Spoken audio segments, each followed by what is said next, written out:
Let's talk about payment locks in the disability sector. So it is the 2nd of January 2025. Before 10 a.m. this morning, I have had 2 phone calls from 2 sole traders who are absolutely beside themselves. They're stressed to the max. They're not getting paid. They haven't been paid for close to 2 months now, and they've only just received communication from the payment integrity team just recently. They didn't tell me whether it was before or after Christmas, but they've just seen it. And they're like, oh my gosh, Jackie, you've got to help me. This is how the call goes. You've got to help me, Jackie. I'm really stressed. And I'm like, it's okay. Just take a deep breath and breathe. No, you don't understand. And I went, you're right. I don't understand. And I said, look, I'm going to be honest, because my services as a coach are a paid service. I can give you about half an hour, maximum 45 minutes. After that, just being honest, it becomes a paid service. But I can't afford to pay you. And I went, kind of got that picture, but that's okay. Let's get into it, shall we? So this is how the call goes. It is somebody who is stressed, somebody who is anxious, and I completely get it, and I understand why. Unfortunately, today, I was not able to reduce their stress. Why? Why was I not able to reduce the stress and give them the answer? Well, because the answer wasn't what they wanted. Often when people start to become a business owner in the disability sector, one of the biggest things they do, especially as a sole trader, is say, I'm an independent, I'm not a business. Now, if you've watched my other videos, I talk to that all the time. But one of the biggest things that I'm big about is do your own research. Social media is great, but please read the relevant legislations. Work health and safety, understand that, ask questions, talk to an accountant, talk to somebody such as myself, a business coach that studied business compliance and likes to stay up to date on the different legislations. That's the autism part of my brain. But these calls, let's get back into those. Both sole traders, independents, not registered.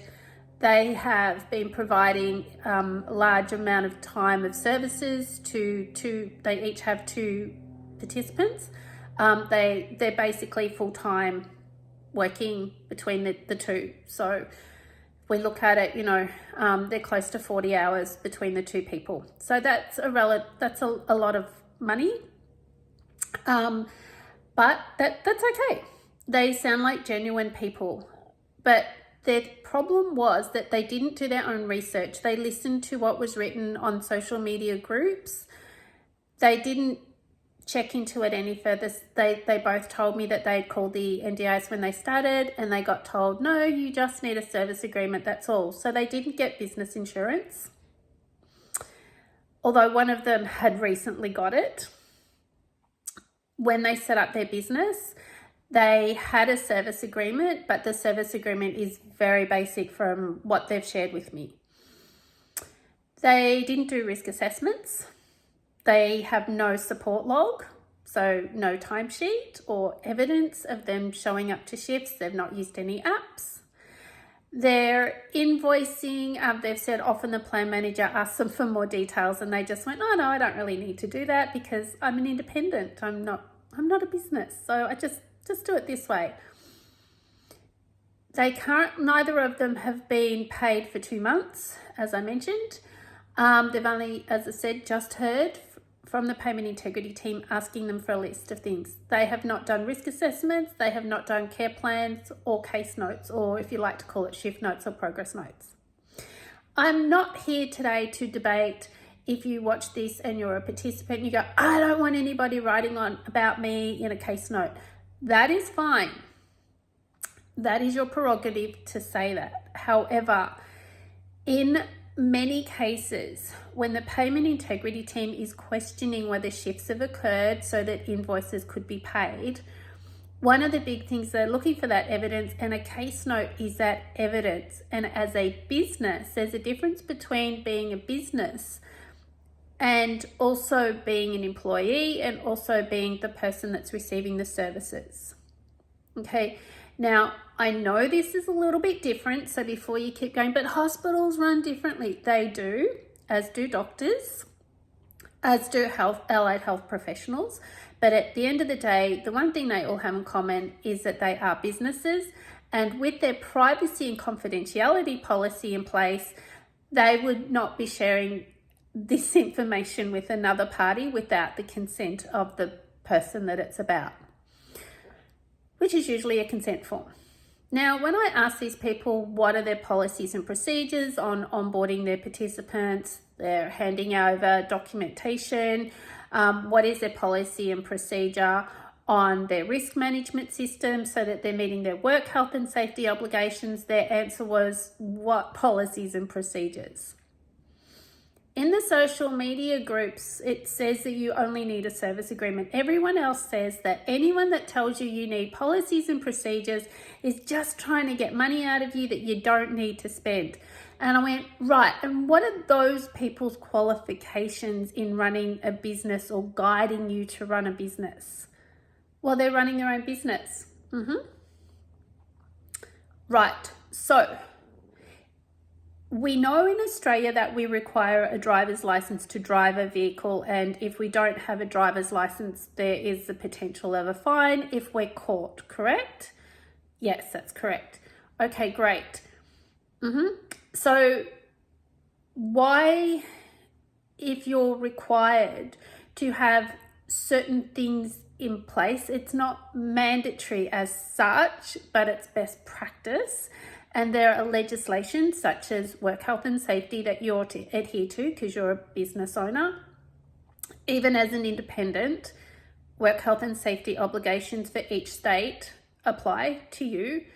So why would you not implement tools and strategies in your business to help you meet those legislations and operate so there's minimal chance of you getting a fine and maximum chance of you being paid?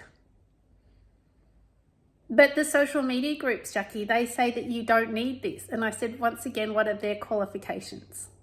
But the NDIS said, I just need a service agreement. And are they a business coach? Are they a business lawyer? Are they able to give out business advice?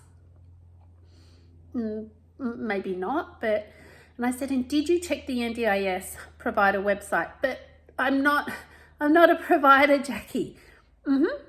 Yeah, technically speaking, you're providing a service. On the NDIS website, when they talk about providers, and yes, there's provider registration and provider requirements, they do make reference to Australian consumer law.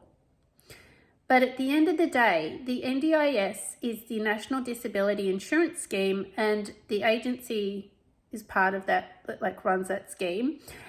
And they are the ones that are deciding who can access the funding. So the agency decides who can access the funding to get these supports. So you are a business first that's providing a service to a person with a disability, and it's the NDIS that's how you're getting paid. They have certain requirements, so they can request certain documents as evidence that you've done the shift. Suffice to say that neither of these people had anything in place, and they said, well, we can't afford to put, both of them said, I can't afford to put that in place. And I said, okay, so what is it costing you to not set up your business properly? Well, I'm not getting paid. So when will I get paid? I said, if you can't provide the evidence that they're asking for, I don't know that you will get paid. And that's where their bubble burst. I don't know. I'm not the NDIS. I'm not the payment integrity team. So the final decision sits with them. But at this moment in time, and I do know cases where they still are sitting in payment lock 6 months later, and it takes an average of 6 months anyway when you do have all the documents. But these people are 6 months on, they are in payment lock, they're not getting paid.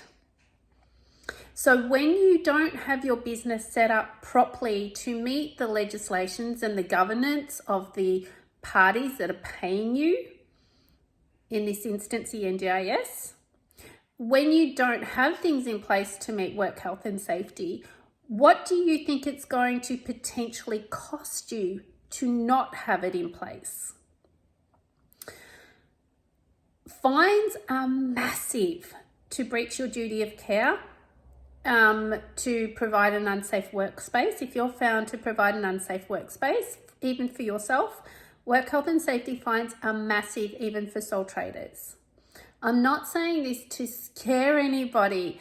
I'm sharing it with you because as part of setting up a business as an independent or a small company or a bigger company, policies and procedures and documents are part of the foundation of your business. And payment locks are what's happening for a lot of businesses. Now, primarily the calls I get are from medium-sized companies that are in payment locks.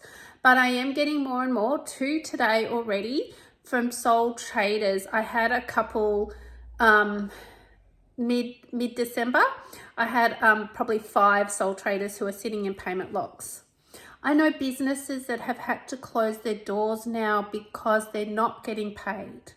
So when you set up your business as a provider to people with a disability and want to get paid with NDIS funding, please stop and think about the solid foundation and your responsibilities as a business owner.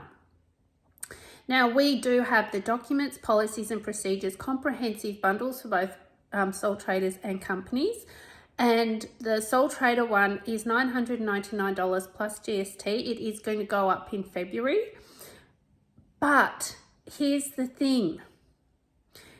This $1,100 or even if it was $1,500 is an investment in your business. Now, what it's costing these 2 sole traders that just today, it's costing them their full-time wage. Because I don't know that the payment locks will be lifted because they can't provide any evidence. They've got no service agreement. They've not done a risk assessment. They've got no support log. They've got no case notes. They've got no care plan. They've got nothing in place. So I don't know that the payment integrity team will go, well, that's okay. They may give them the opportunity to get them in place, but at this stage, this could go on for months that they can't run their business. Well, they can run their business, they just won't get paid. And they said, well, what do we do? Do we keep providing service to the participant? I said, you are probably going to have to transition them to someone else. Because this will take months to sort out a payment lock. It takes months. And even when they say that the NDIA go, right, oh, that's all right, we'll pay you, that can take months. And you may eventually get all of the money, but you've got to think, how long do you want to keep going without getting paid at this moment in time? It may catch up. Who knows? I can't make that decision. So setting your business up right from the start at least gives you a faster approach to this getting sorted or potentially getting paid. So payment locks with the NDIS are where they lock up that you don't get paid until they're satisfied that you have actually provided that service and you've done it properly and you're sitting within the participant's budget and numerous other things. You're providing a safe workspace, you're meeting work health and safety obligations. If not, they tend to send a report to work health and safety to get that looked at. So setting up your business properly is at least laying a solid foundation for success. But by not having your documents, your policies and procedures in place, and then landing in a payment lock can cost you your entire business. Because you may have to meet the NDIS Code of Conduct and your duty of care, transition that person to another provider. Which means that then by the time all of this gets sorted out, and if they choose to pay you and lift the lock, you have to start again. And I know probably 50 businesses just off the top of my head that are sitting in that scenario right now. They've had to transition all their participants out to new providers. They've lost their entire staff and they haven't been paid for over 6 months. And when they have been told that they will get paid because they've been able to have the evidence, like they've had everything set up properly, they've been told they will be paid. The payment lock for 25 of them, the payment lock has just recently been lifted, so that means they can start invoicing again and doing all of that. However, they've now got to start their business over again.